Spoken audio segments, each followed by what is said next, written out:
여러분, 지난 12월 27일 태국과 캄보디아가 20일간의 전쟁을 끝내고 휴전협정에 서명했습니다. 101명이 죽고 50만 명이 집을 떠난 참혹한 전쟁이었죠. 그런데 이 전쟁에서 전 세계가 주목한 게 하나 있습니다. 바로 태국군이 사용한 대한민국산 무기였습니다. 한국에서 들여온 정밀 유도 폭탄 KGGB와 훈령이 T-50PTH가 캄보디아군을 완전히 제압해버렸죠.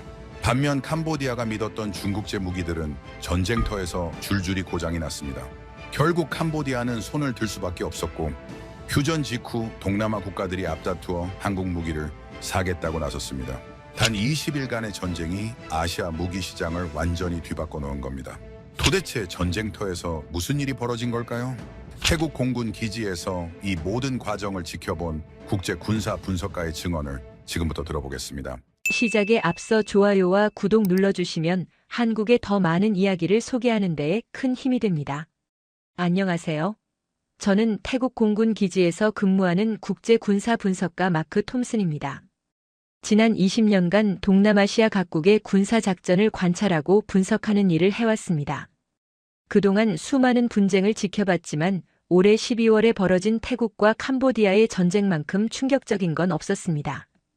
특히 이 전쟁에서 대한민국이 만든 무기들이 보여준 성능은 제30년 경력을 통틀어 가장 인상적이었죠. 태국과 캄보디아가 왜 싸우는지 이해하려면 먼저 역사를 알아야 합니다. 두 나라 사이의 갈등은 어제 오늘 일이 아니거든요. 1907년으로 거슬러 올라갑니다. 당시 캄보디아를 지배하던 프랑스가 태국과 국경선을 정했는데 817km에 달하는 긴 국경 곳곳에 애매한 구간들이 생겼던 겁니다. 측량 기술도 지금처럼 정확하지 않았던 시절이었으니까요. 특히 문제가 된 곳이 프레아비헤아르 사원이었습니다. 900년 전 크메르 제국이 산 정상에 세운 이 웅장한 사원은 유네스코 세계 문화유산으로 지정될 만큼 귀중한 유적이었죠. 양국 모두 이 사원이 자기네 땅이라고 주장했습니다. 1962년 국제사법재판소는 사원이 캄보디아 영토라고 판결했습니다. 하지만 태국은 이를 받아들이지 않았고 그 뒤로도 이 지역에서 크고 작은 충돌이 끊이지 않았어요. 2008년과 2011년에도 양국 군대가 맞붙어 사상자가 났었죠. 올해 5월 28일 다시 총성이 울렸습니다. 국경 순찰 중이던 캄보디아 군인 한 명이 총에 맞아 숨진 겁니다. 양측은 서로 상대방이 먼저 발포했다고 주장했고 긴장은 급격히 고조됐습니다. 6월 들어 캄보디아는 태국산 과일과 채소 수입을 금지했고 국경을 완전히 봉쇄했습니다. 태국도 맞대응에 나섰죠. 양국 국민들 사이에서도 감정이 격해졌습니다. 한국에 거주하는 양국 교민들이 서로 충돌하는 일까지 벌어졌다고 들었습니다. 7월 24일 본격적인 교전이 시작됐습니다. 국경지대에서 양국 군대가 다연장 로켓포까지 동원해 포격전을 벌였고 태국 민간인 2명이 사망했습니다. 미국 트럼프 대통령이 중재에 나섰고 10월에 휴전협정이 체결되는 듯 했습니다. 하지만 휴전은 오래가지 못했습니다. 11월 들어 국경에서 다시 총격전이 벌어졌고 12월 7일 새벽 마침내 전면전이 터졌습니다. 그날 새벽 4시 50분이었습니다. 캄보디아군이 태국 국경 마을 4곳에 로켓포 공격을 퍼부었던 거예요. 빠이라찬, 춤푸아에크, 논딘, 반농차이. 모두 민간인들이 살고 있던 마을이었죠. 비상벨이 울렸고 태국 공군 기지 전체가 발칵 뒤집혔습니다. 저도 급히 작전실로 달려갔습니다. 스크린에는 실시간으로 피해 상황이 올라오고 있었어요. 민간인 11명 사망, 37명 부상. 잠들어 있던 사람들이 로켓포에 목숨을 잃은 겁니다. 작전실 안은 긴장감으로 가득했고 태국 공군 사령관은 즉각 반격 명령을 내렸습니다. 저는 그때 태국군이 어떤 무기를 쓸지 궁금했습니다. 태국 공군의 주력은 미국제 F-16 전투기였거든요. 그런데 사령관이 내린 지시는 예상과 달랐습니다. 한국제 KGB를 장착하라. 2023년 태국이 한국에서 도입한 정밀 유도 폭탄이었습니다. 훈련에서는 몇 번 사용해봤지만 실전에 투입되는 건 이번이 처음이었죠. 경납고로 향했습니다. 정비사들이 벌써 F-16 전투기 날개 아래 KGB를 장착하고 있었습니다. 검은색 동체에 한글이 새겨진 폭탄이었어요. 한국 기술진들도 함께 점검 작업을 하고 있었습니다. 그중 한 명이 제게 다가와 설명했습니다. 이 폭탄의 오차 범위는 3m입니다. 미국제 제2담이 10m인 것에 비하면 3배 이상 정확하죠. 정말 그럴까 하는 의구심이 들었습니다. 아무리 훈련에서 좋은 성능을 보였어도 실전은 다르니까요. 게다가 한국제 무기를 실전에서 쓰는 건 태국군으로서도 처음이었습니다. 하지만 다른 선택지는 없었습니다. 캄보디아군이 국경지대에 배치한 로켓포 기지들을 정밀 타격해야 했고 제2담으로는 오차 범위가 너무 컸거든요. 전투기들이 차례로 이륙했습니다. 새벽 하늘을 가르며 북동쪽 국경으로 향하는 F-16 편대를 지켜보면서 저는 생각했습니다. 한국 무기가 정말 통할까? 그 의문은 몇 시간 후 완전히 사라졌습니다. 첫 번째 공습 결과가 들어왔거든요. 목표물 8곳 중 8곳 모두 정확히 명중. 오차 범위는 평균 2m 이내였습니다. 한국 기술진이 말한 3m보다 오히려 더 정확했던 겁니다. 저는 그때 깨달았습니다. 대한민국의 무기 기술이 이 정도 수준인지 전혀 몰랐다는 걸요. 30년 가까이 군사 분석가로 일하면서 미국, 러시아, 유럽의 무기들은 많이 봤지만 한국 무기가 이렇게 정확할 줄은 상상도 못했습니다.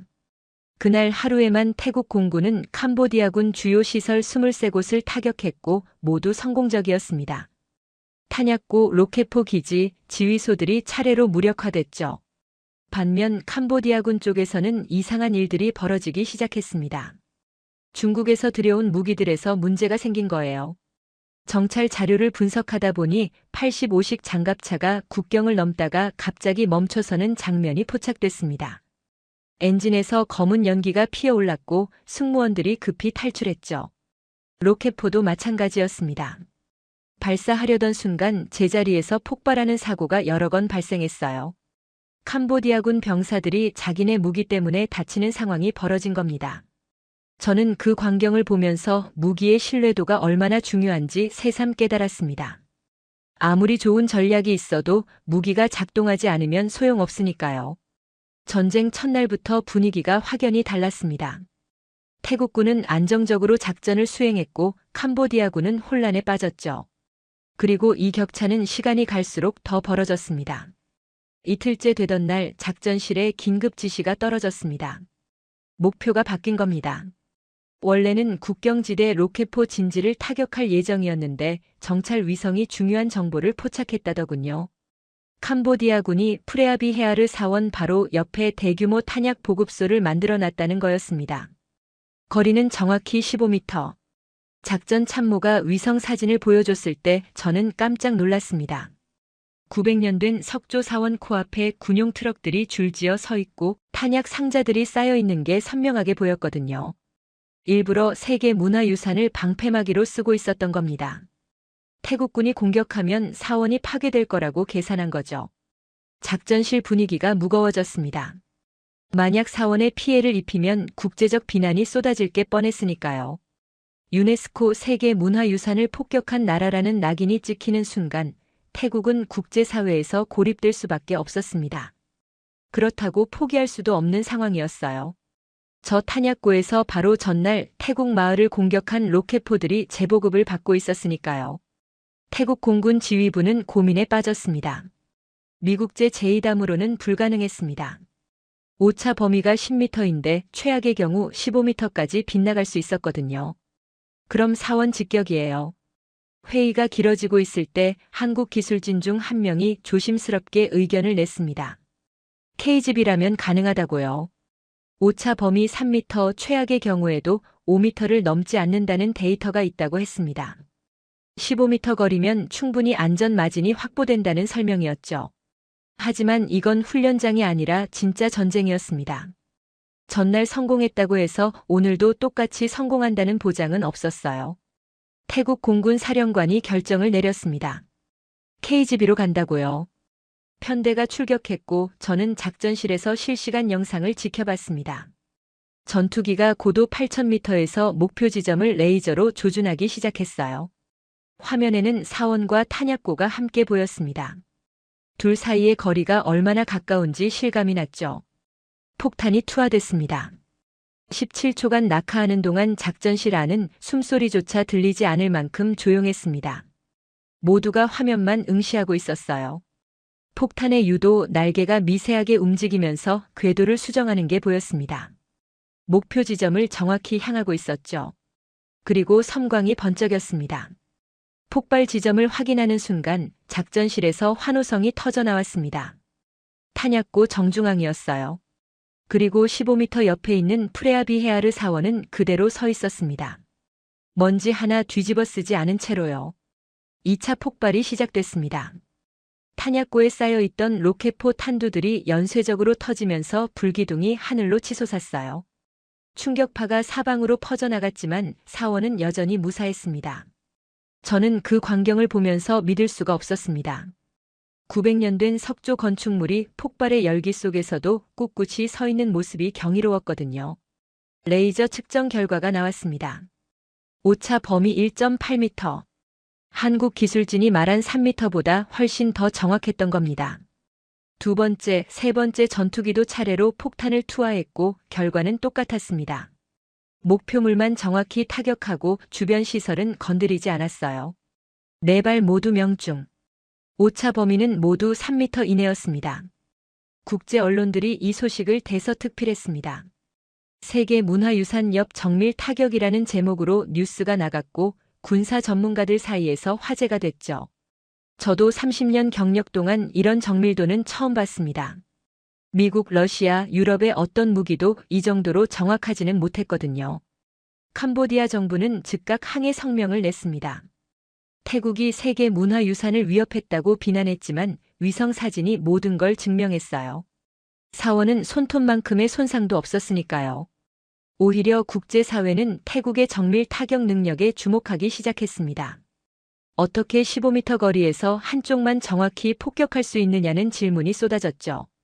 답은 간단했습니다. 한국 무기였습니다. 그날 이후 태국군 지휘부의 태도가 완전히 바뀌었어요. 더 이상 한국제 무기를 의심하는 사람은 없었습니다. 프레아비헤아르 사원 옆 작전이 모든 걸 증명했으니까요. 경납고에서는 정비사들이 전투기마다 KGB를 장착하기 시작했습니다. 미국제 제2담은 창고에 그대로 남아있었고 모든 출격에 한국제 폭탄만 사용됐죠. 저는 한국 기술진들에게 물어봤습니다. 어떻게 이런 정밀도가 가능하냐고요. 그들은 겸손하게 대답했습니다. 한국은 국토가 좁아서 오차를 최소화하는 기술 개발에 집중할 수밖에 없었다고요. 잘못 맞으면 아군이나 민간인 피해가 날 수 있으니까요. 그 말을 듣고 고개가 끄덕여졌습니다. 한국이라는 나라가 어떤 환경에서 무기를 개발했는지 이해가 됐거든요. 좁은 국토, 북쪽의 위협, 민간인 밀집 지역. 이런 조건들이 오히려 세계 최고 수준의 정밀 무기를 만들어낸 겁니다. 전쟁 3일째 태국 공군은 캄보디아군 주요 시설 47곳을 타격했고 모두 성공적이었습니다. 명중률은 여전히 98%를 유지했어요. 반면 캄보디아군 쪽에서는 계속 이상한 소식들이 들려왔습니다. 중국제 무기들이 줄줄이 고장나고 있다는 거였죠. 격차는 시간이 갈수록 더 벌어지고 있었습니다. 나흘째 되던 날 정찰 드론이 포착한 영상 하나가 작전실을 술렁이게 만들었습니다. 캄보디아군 85식 장갑차 한 대가 국경을 넘으려다가 갑자기 멈춰선 겁니다. 엔진에서 검은 연기가 피어오르더니 완전히 고장이 났어요. 승무원들이 황급히 탈출하는 모습이 선명하게 찍혀 있었죠. 처음엔 우연이라고 생각했습니다. 기계는 원래 고장나는 법이니까요. 그런데 이틀 뒤 더 충격적인 장면이 포착됐습니다. 캄보디아군이 로켓포를 발사하려는 순간이었어요. 발사대에서 갑자기 폭발이 일어난 겁니다. 로켓포가 제대로 발사되지 않고 발사대 안에서 터져버렸던 거죠. 캄보디아군 병사 5명이 그 자리에서 목숨을 잃었습니다. 정보부에서 분석 보고서를 올렸습니다. 캄보디아군이 운용하는 중국제 무기들에서 연이어 오작동이 발생하고 있다는 내용이었어요. 85식 장갑차 엔진 고장률이 심각했고 로켓포 자폭 사고도 여러 건 일어났습니다. 전차 통신 장비도 먹통이 되는 경우가 많았죠. 숫자를 보고 놀랐습니다. 작전 중 중국제 무기 고장률이 30%를 넘어가고 있었거든요. 셋 중 하나는 제대로 작동하지 않는다는 뜻이었습니다. 반면 태국군이 사용하는 한국제 KGB는 어땠을까요? 80발 넘게 투하하는 동안 단 한 번도 오작동이 없었습니다. 고장률 0%였어요. 전쟁에서 이건 치명적인 차이였습니다. 일주일째 되던 날 제가 직접 목격한 장면도 있었습니다. 캄보디아군 진지를 정찰하던 중이었는데 그들의 통신 장비가 작동하지 않는 게 확인됐어요. 부대 간 연락이 안 되니까 지휘 체계가 완전히 무너진 겁니다. 병사들이 우왕좌왕하면서 수신호로 의사소통하는 모습이 레이더에 잡혔죠. 현대전에서 통신이 끊긴다는 건 눈을 감고 싸우는 것과 마찬가지입니다. 아무리 좋은 무기가 있어도 명령을 전달할 수 없으면 소용이 없으니까요. 브리핑룸에서 정보 장교가 종합 분석을 발표했습니다. 전쟁 시작 일주일 동안 캄보디아군의 중국제 무기 고장률이 평균 34%에 달한다고 했어요.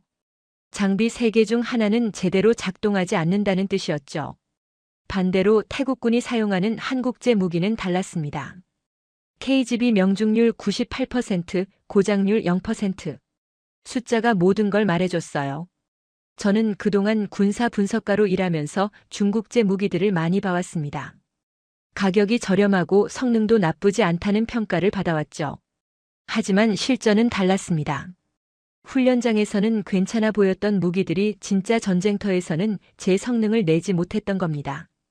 특히 연속 사용 시 내구성이 급격히 떨어지는 게 문제였어요. 한 번 쏘고 마는 게 아니라 하루에 몇 번씩 며칠 동안 계속 사용해야 하는 게 실전이거든요. 중국제 무기들은 그 강도를 견디지 못했습니다.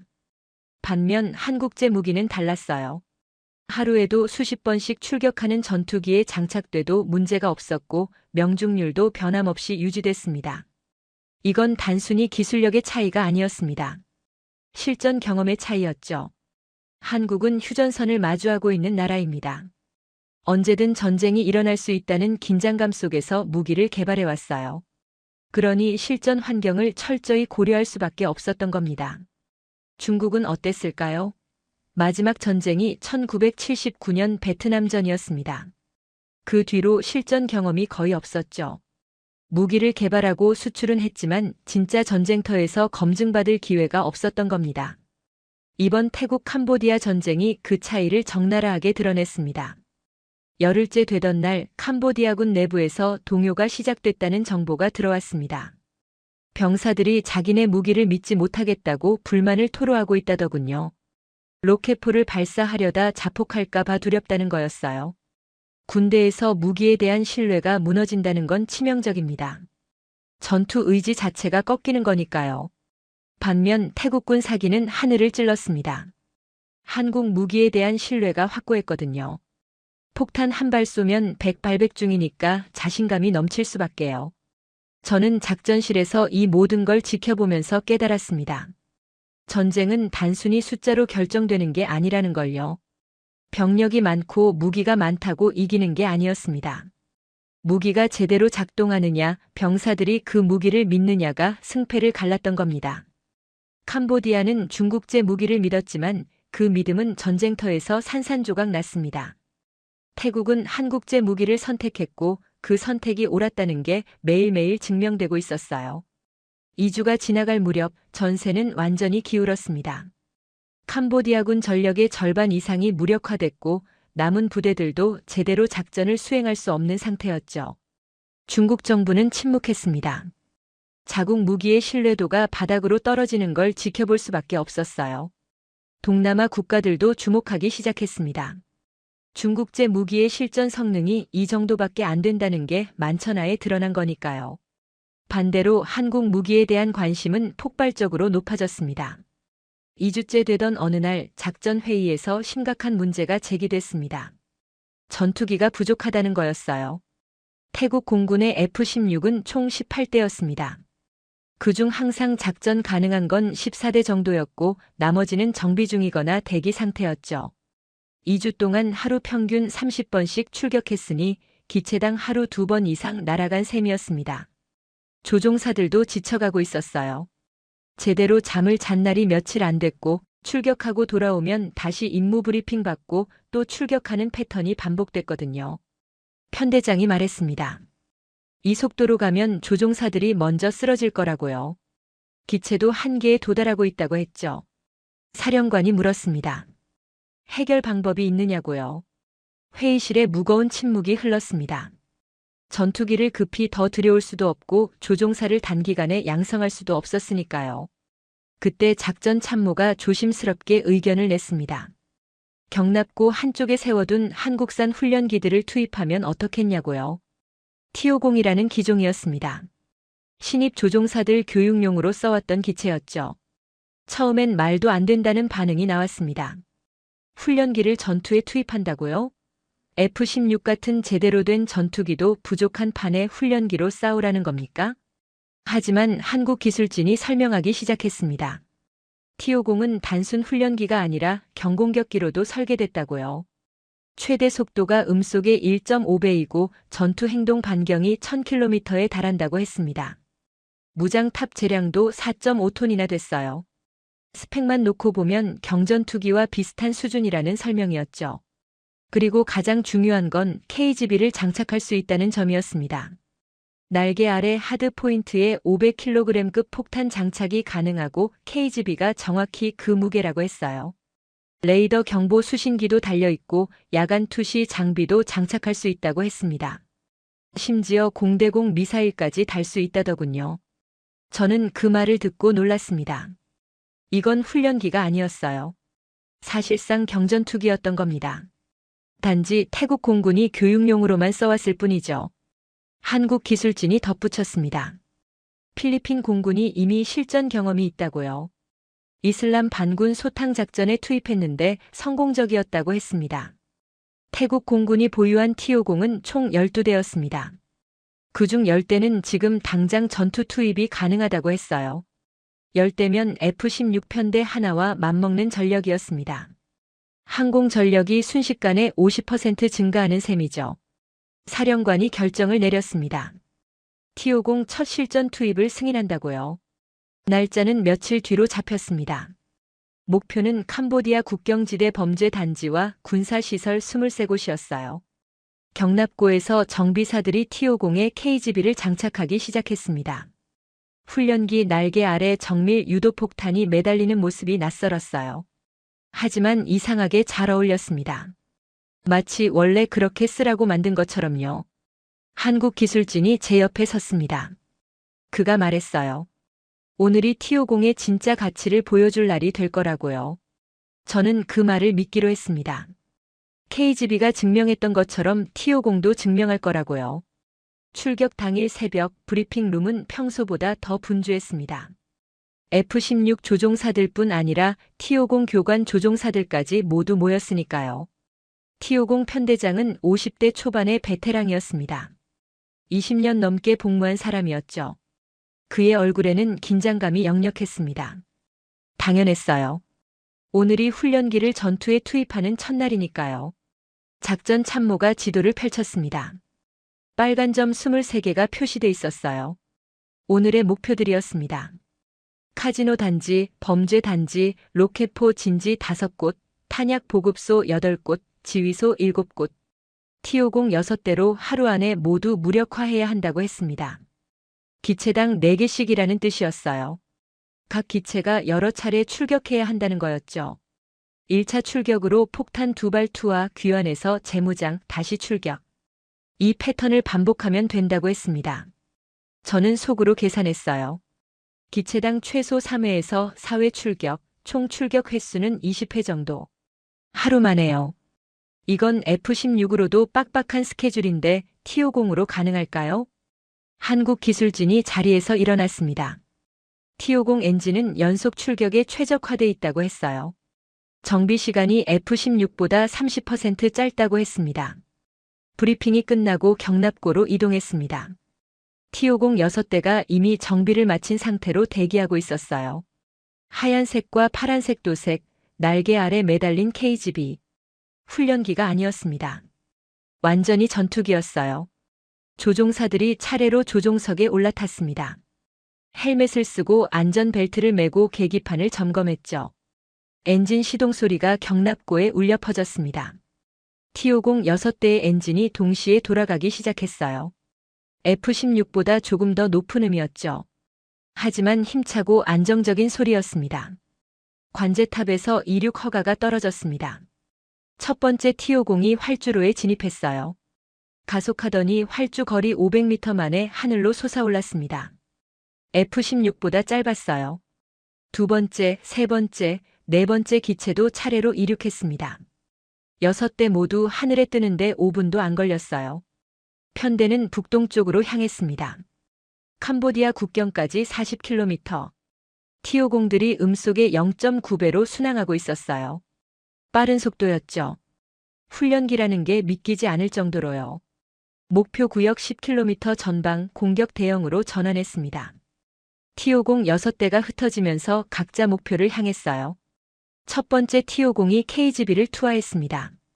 폭탄이 날개에서 분리되면서 목표를 향해 낙하했어요. 17초 후 섬광. 카지노 옆 군사시설이 정확히 명중당했죠. 두 번째, 세 번째 타격이 연이어 들어왔습니다. 모두 명중이었어요. KGB의 정확도는 F-16에 섰을 때와 똑같았습니다.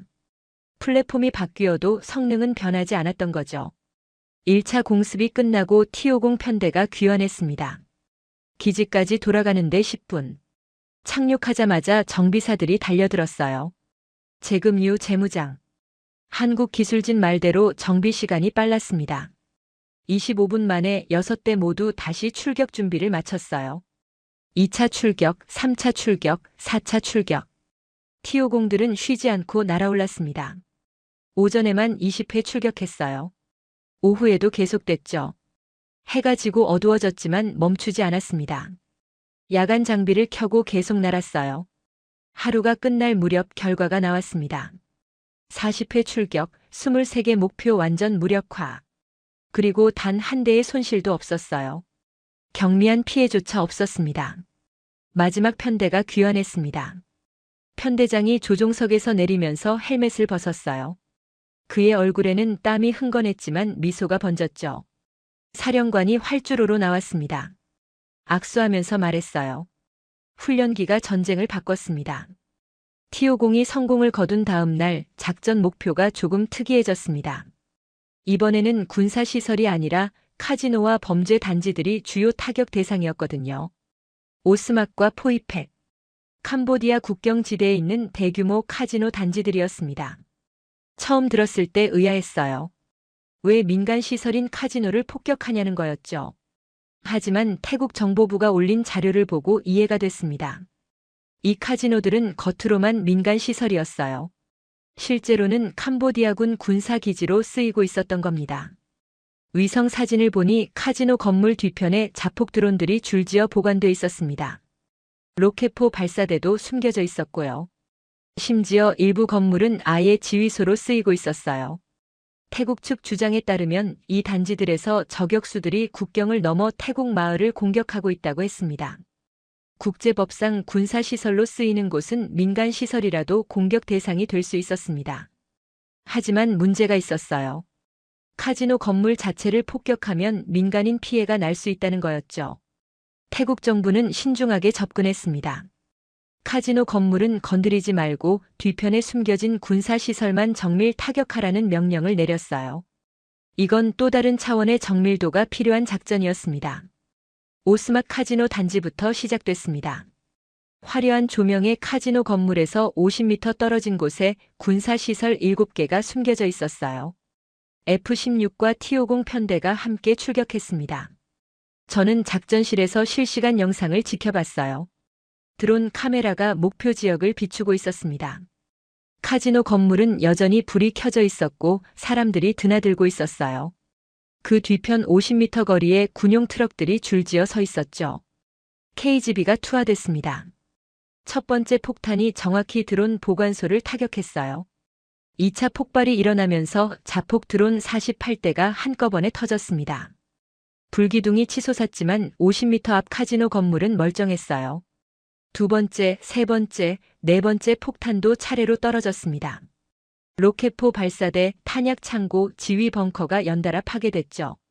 7발 모두 정확히 명중했고 카지노 건물에는 유리창 하나 깨지지 않았습니다. 포이펫 범죄 단지도 마찬가지였어요. 이곳은 보이스피싱과 온라인 사기 조직들이 모여 있는 곳으로 악명 높았습니다. 한국인들도 많이 피해를 당한 곳이었죠. 태국 정보부는 이 범죄 단지가 캄보디아군에게 돈을 대주는 대신 군사적 보호를 받고 있다고 분석했어요. 실제로 위성 사진을 보니 범죄 단지 건물들 사이에 로켓포 발사대 3기가 배치돼 있었습니다. T-50 편대가 KGB 6발을 투하했어요. 로켓포 발사대 3개, 탄약 트럭 5대, 통신시설 하나가 차례로 파괴됐습니다. 정밀도가 놀라웠어요.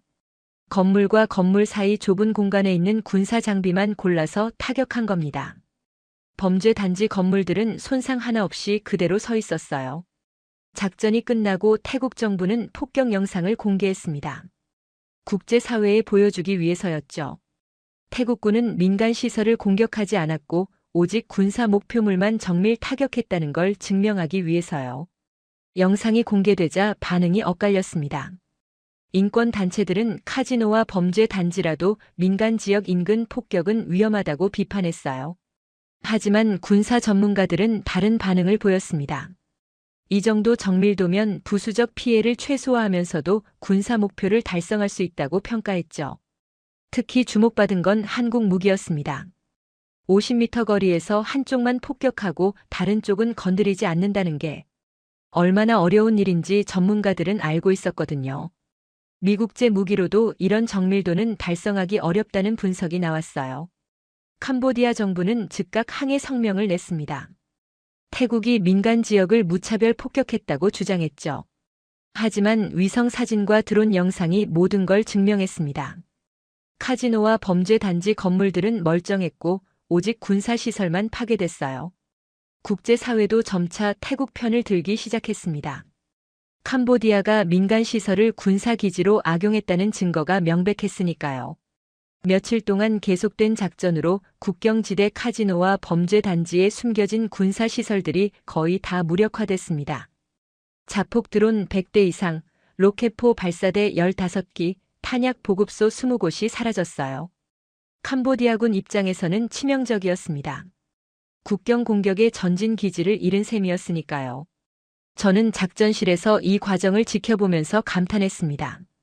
한국 무기의 정밀도가 아니었다면 불가능한 작전이었거든요.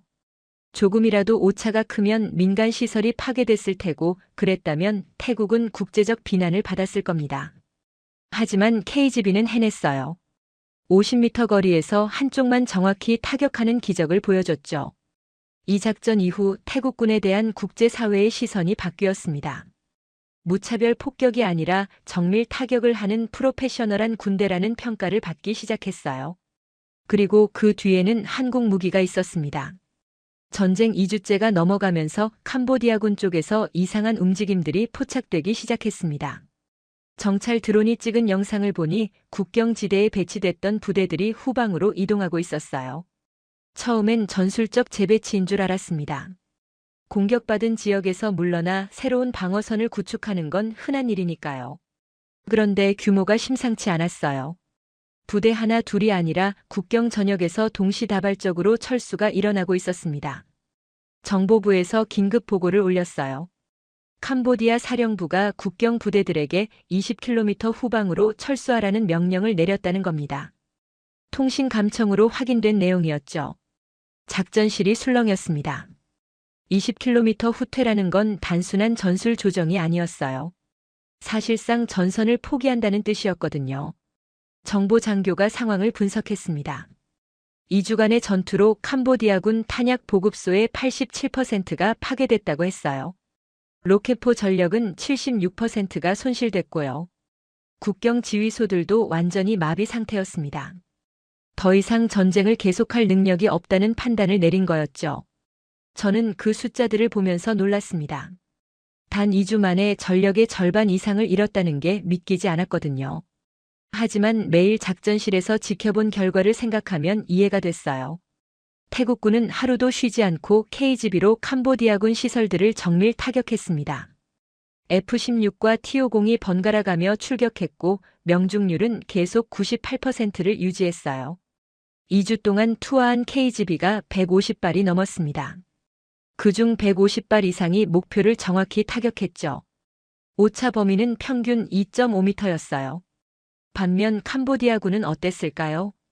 중국제 무기들은 계속 고장이 났고 병사들의 사기는 바닥으로 떨어졌습니다. 자기네 무기를 믿을 수 없으니 싸울 의지 자체가 꺾인 거예요. 철수 명령이 내려진 날 국경지대는 혼란에 빠졌습니다. 군용 트럭들이 줄지어 후방으로 이동했고 병사들은 급히 짐을 챙겼어요. 일부 부대는 무기와 장비를 버리고 도망치기도 했습니다. 태국군은 추격하지 않았어요. 사령관이 신중한 판단을 내렸거든요. 캄보디아군이 후퇴하는 걸 그대로 두고 국경선만 확실히 지키라는 명령이었습니다. 괜히 깊이 쫓아가다가 국제사회로부터 침략국이라는 비난을 받을 필요는 없었으니까요. 철수가 완료되고 며칠 뒤 캄보디아 내부에서 변화가 일어났습니다. 정부 고위층 사이에서 휴전 논의가 시작됐다는 정보가 들어왔어요. 더 이상 전쟁을 계속하면 완전히 패배할 거라는 위기감이 퍼진 겁니다. 국민들 사이에서도 불만이 터져나왔습니다. 중국 무기를 믿은 정부의 판단 착오 때문에 이런 결과가 나왔다는 비난이었죠. 소셜미디어에는 매일 전사자 사진과 장례식 영상이 올라왔어요. 캄보디아 정부가 언론을 통제하려 했지만 소셜미디어까지는 막을 수 없었습니다. 태국 쪽은 달랐어요. 전쟁에서 이기고 있다는 자신감이 넘쳤습니다. 사상자도 캄보디아에 비하면 훨씬 적었고요. 무엇보다 한국 무기에 대한 신뢰가 확고했어요. 경납고에서는 정비사들이 T-50과 F-16의 KGB를 장착하면서 자랑스러워했습니다. 이 무기 하나면 어떤 적도 이길 수 있다는 확신이 있었거든요. 30년 군사 분석가로 일하면서 수많은 전쟁을 봐왔지만 무기 하나가 이렇게 결정적인 역할을 한 경우는 처음이었어요. KGB와 T-50이 없었다면 태국은 이렇게 압도적으로 이기지 못했을 겁니다. 회의가 끝나고 창밖을 봤어요. 경납고에 T-50과 F-16이 나란히 서 있었습니다. 이 기체들이 지난 2주 동안 전쟁의 판도를 완전히 바꿔놓았죠. 그리고 날개 아래 매달린 KGB가 보였어요. 검은색 동체에 한글로 쓰인 글자들. 대한민국이 만든 무기였습니다. 캄보디아군이 철수한 다음 날부터 이상한 일들이 벌어지기 시작했습니다. 태국 국방부의 외국 정부들로부터 연락이 쇄도한 겁니다. 베트남 국방부가 먼저 문의해 왔어요. 한국산 T-50 구매를 검토하고 싶다는 내용이었습니다. 인도네시아도 관심을 표명했고요. 필리핀은 이미 보유 중인 한국산 전투기를 추가로 주문하기로 결정했다는 소식이 들려왔습니다. 동남아 국가들이 움직이기 시작한 겁니다. 이유는 명백했어요. 태국 캄보디아 전쟁에서 한국 무기의 실전 성능이 완벽하게 증명됐으니까요. 국제 언론들도 집중 조명하기 시작했습니다. 서방 군사 전문 매체들이 KGB와 T-50에 대한 분석 기사를 쏟아냈어요. 명중률 98%, 오차 범위 3m 이내, 고장률 0%. 이런 숫자들이 헤드라인을 장식했죠. 특히 미국 군사 전문가들의 반응이 인상적이었습니다. 한 전문가는 이렇게 평가했어요. 한국의 KGB가 미국제 제2담을 능가하는 정밀도를 보여줬다고요. T-50에 대해서는 훈련기를 전투기로 전환한 독특한 사례라며 주목했습니다. 경제성과 실용성을 동시에 갖춘 혁신적인 개념이라는 분석이었죠. 저도 여러 매체로부터 인터뷰 요청을 받았습니다. 전쟁을 직접 지켜본 군사 분석가로서 의견을 듣고 싶다는 거였어요. 저는 솔직하게 말했습니다. 30년 경력 동안 이렇게 정밀하고 안정적인 무기는 처음 봤다고요. 한국 무기 기술이 이 정도 수준인 줄 몰랐다고 했습니다. 특히 인상적이었던 건 신뢰도라고 강조했어요. 150발 넘게 사용하는 동안 단 한 번도 오작동이 없었다는 게 얼마나 대단한 일인지 설명했죠. 전쟁터에서 무기가 작동하지 않으면 병사들 목숨이 위험해집니다. 신뢰도는 곧 생존과 직결되는 문제예요. 한국 무기는 그 신뢰도를 완벽하게 증명했습니다. 반면 중국 무기에 대한 평가는 급격히 나빠졌어요. 고장률 34%라는 숫자가 알려지면서 신뢰도의 의문이 제기됐습니다. 동남아 국가들 중 중국제 무기를 쓰던 곳들이 재검토에 들어갔어요. 미얀마와 라오스도 중국 무기 추가 도입 계획을 보류했다는 소식이 들렸습니다. 중국 입장에서는 큰 타격이었죠. 동남아는 중국 무기의 주요 수출 시장이었거든요. 그 시장에서 신뢰를 잃은 겁니다. 중국 정부는 공식 반응을 내놓지 않았어요. 하지만 내부적으로는 충격이 컸을 겁니다. 자국 무기의 실전 성능이 이렇게 적나라하게 드러난 적이 없었으니까요. 태국 정부는 이 분위기를 활용했습니다. 휴전 협상을 시작하면서 강력한 입장을 취할 수 있었어요. 전쟁에서 이기고 있었고 국제 여론도 태국 편이었으니까요. 며칠 뒤 태국 국방부가 공식 발표를 했습니다. 한국의 T-50을 12대 추가 구매하고 KGB를 200발 더 사들이기로 결정했다는 내용이었어요. 총 4억 달러 규모의 계약이었습니다. 이 소식이 전해지자 한국 방산업체 주가가 급등했다는 뉴스가 나왔어요. 태국의 결정이 다른 나라들에게도 신호탄이 된 겁니다. 베트남은 T-50 12대 구매를 본격 검토하기 시작했고 인도네시아는 24대를 원한다고 밝혔습니다. 싱가포르도 관심을 표명했어요. 동남아 무기 시장의 판도가 바뀌고 있었습니다. 저는 작전실에서 이 모든 변화를 지켜보면서 감회가 새로웠어요. 단 2주간의 전쟁이 지역 전체의 무기 시장을 뒤흔든 겁니다. 한국은 동남아 방산 시장의 새로운 강자로 떠올랐고 중국은 신뢰를 잃었죠. 한국 기술진들도 뿌듯해했습니다. 자기들이 만든 무기가 실전에서 이렇게 완벽하게 성능을 발휘할 줄 몰랐다고 했어요. 특히 KGB 개발팀은 자부심이 대단했습니다. 미국제 제2담을 능가하는 정밀도를 증명했으니까요. T-50 개발팀도 마찬가지였어요. 훈련기가 전쟁터에서 전투기 역할을 완벽하게 해낸 걸 보면서 감격했다고 했습니다. 저는 그들에게 말했어요. 여러분이 만든 무기가 전쟁의 결과를 바꿨다고요. 그리고 동남아의 미래도 바꾸고 있다고요. 그들은 겸손하게 웃었지만 눈빛에는 자부심이 가득했습니다. 대한민국이라는 나라가 이렇게 대단한 기술을 가진 줄 몰랐어요. 30년 동안 미국, 러시아, 유럽 무기들만 봐왔던 저로서는 충격이었습니다. 한국 무기가 이 정도 수준이라는 걸 이번 전쟁이 처음 알려준 겁니다. 앞으로 동남아 하늘은 달라질 겁니다. 한국제 전투기들로 가득 찰 테니까요. 전쟁 20일째가 되던 날 드디어 소식이 들려왔습니다. 캄보디아 정부가 휴전 협상에 응하겠다고 통보해 온 겁니다. 며칠간의 막후 협상 끝에 날짜가 정해졌어요. 양국 국방장관이 태국 동부 국경 검문소에서 만나 휴전 협정에 서명하기로 했습니다. 그날 작전실 분위기는 묘했어요. 20일 동안 긴장 속에서 지낸 사람들이 마침내 안도의 한숨을 쉴 수 있게 됐으니까요. 하지만 동시에 아쉬움도 있었습니다. 전쟁은 끝나지만 뿌리 깊은 갈등까지 해결된 건 아니었으니까요. 휴전 협정 서명식 날 저도 현장에 갔습니다. 국경 검문소에는 양국 대표단과 국제 언론들이 모여 있었어요. 태국 국방장관이 먼저 도착했습니다. 자신감 넘치는 표정이었죠. 캄보디아 국방장관은 조금 늦게 도착했어요. 얼굴이 많이 상해 보였습니다. 두 장관이 악수를 나눴고 휴전 협정서를 펼쳤습니다. 모든 무기 사용 중단, 병력 배치 동결, 민간인 귀환 허용, 국경 지뢰 제거 협력. 여러 조항들이 적혀 있었지만 핵심은 간단했어요. 싸움을 멈춘다는 거였죠. 서명이 끝나고 공동 성명이 발표됐습니다. 휴전은 그날 정오부터 발효된다고 했어요. 국제 언론들이 일제히 플래시를 터뜨렸습니다. 20일간의 전쟁이 끝나는 순간이었습니다. 작전실로 돌아오는 길에 여러 생각이 들었어요.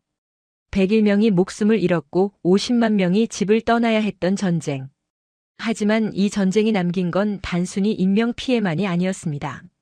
무기의 성능이 전쟁의 승패를 결정한다는 교훈을 남겼죠. 태국은 한국 무기를 선택했고 그 선택이 옳았다는 게 증명됐습니다. 캄보디아는 중국 무기를 믿었지만 그 믿음은 전쟁터에서 무너졌어요. 며칠 뒤 집에 도착해서 뉴스를 봤습니다. 베트남이 한국과 T-50 구매 계약을 체결했다는 소식이 나왔어요. 인도네시아도 곧 계약할 거라는 전망이 나왔고요. 동남아 국가들이 앞다투어 한국 무기를 사겠다고 나서고 있었습니다. 중국 무기 수출은 급감했다는 분석도 나왔어요. 단 20일간의 전쟁이 아시아 무기 시장의 판도를 완전히 바꿔놓은 겁니다.